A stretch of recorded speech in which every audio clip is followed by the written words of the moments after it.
नमस्कार, आदाब, सत श्री अकाल, जय भीम, जोहार। मेरा नाम है नवीन कुमार। अगर केरल के मरहम को छोड़ दें तो 5 राज्यों के विधानसभा चुनावों के नतीजों ने अगर किसी को सबसे ज्यादा सदमा पहुंचाया है तो ममता बनर्जी से भी ज्यादा कांग्रेस पार्टी को।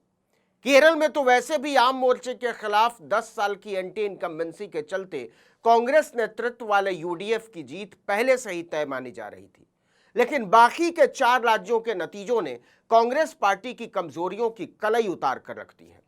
कांग्रेस पार्टी पर करीब से नजर रखने वाले राजनीतिक विश्लेषक रशीद किदवई ने लिखा है कि इन नतीजों ने साफ कर दिया है कांग्रेस न तो अपनी पुरानी गलतियों से सबक ले पा रही है और न ही जोखिम उठाकर नई रणनीति बनाने का साहस दिखा पा रही है।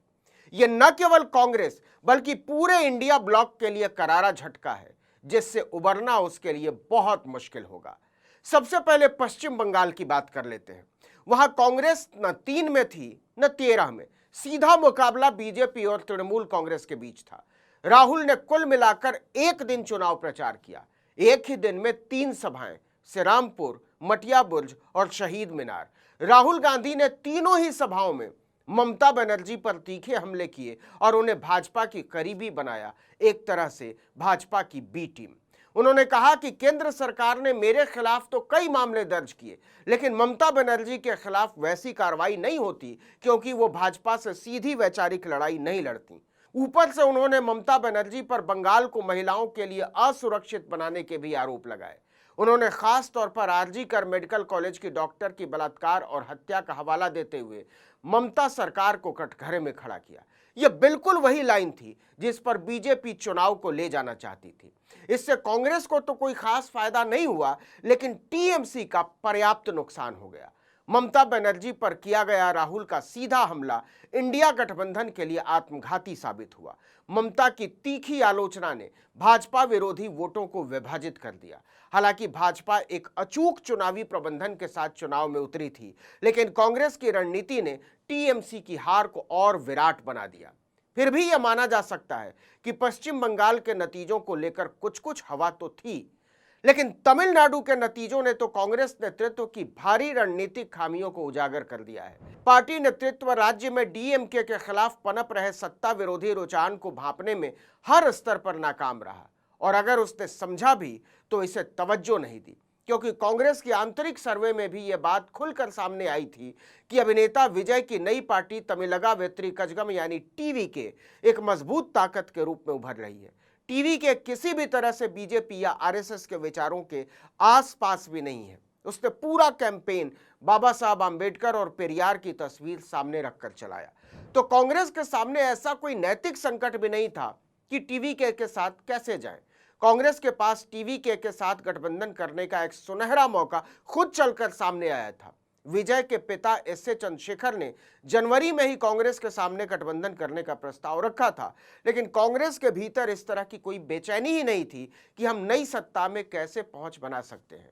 जबकि कई नेताओं ने टीवीके के साथ गठबंधन की जोरदार वकालत की थी, लेकिन उन्हें दरकिनार कर दिया गया।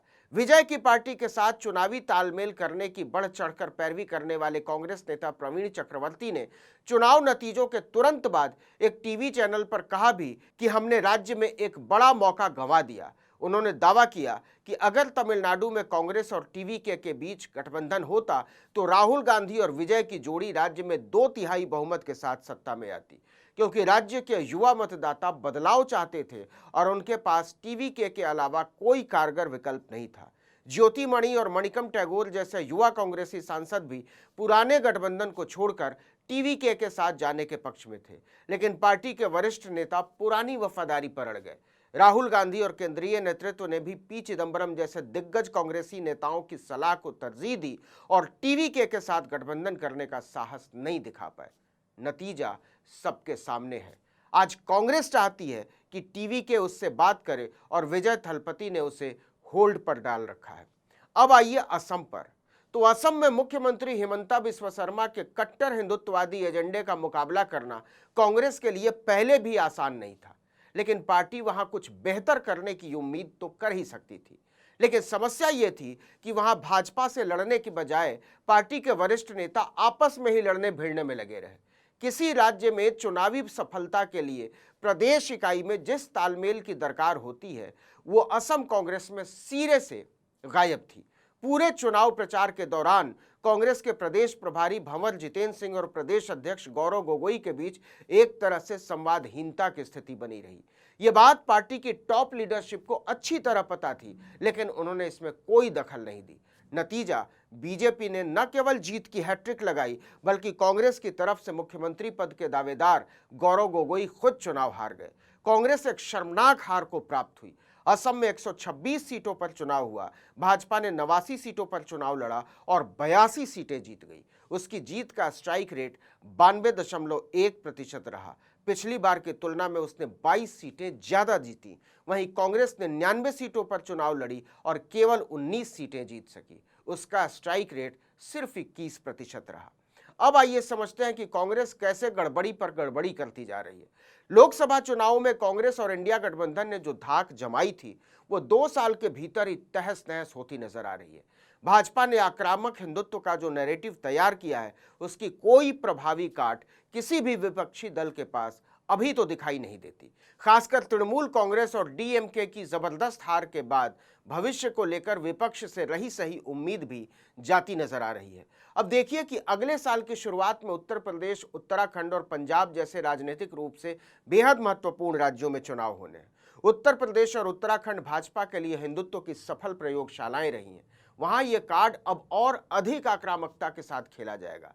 सवाल है कि क्या उत्तर प्रदेश में अखिलेश यादव की समाजवादी पार्टी सिर्फ पीडीए के नारे के साथ इस आक्रामकता की काट तैयार कर सकती है?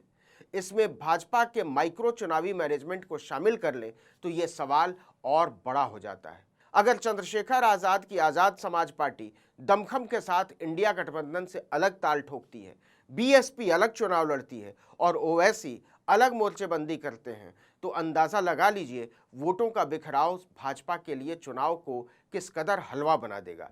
ऐसे में टूटे हुए मनोबल के साथ कांग्रेस और उसके सहयोगी दल भाजपा की मशीनरी का मुकाबला कैसे करेंगे, इसका जवाब किसी के पास नहीं है।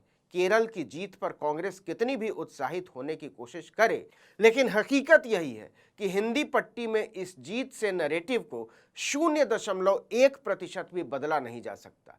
इस वीडियो में इतना ही, लेकिन अगर आपने आर्टिकल 19 इंडिया को अब तक सब्सक्राइब नहीं किया है तो फौरन कर लीजिए, बेल आइकॉन दबाइए, घंटी जैसी आकृति लाइक कीजिए और कमेंट करके बताइए हमारा वीडियो आपको कैसा लगा। हमारा ट्विटर हैंडल है article19_India और मेरा ट्विटर हैंडल है नवीन जर्नलिस्ट। नमस्कार।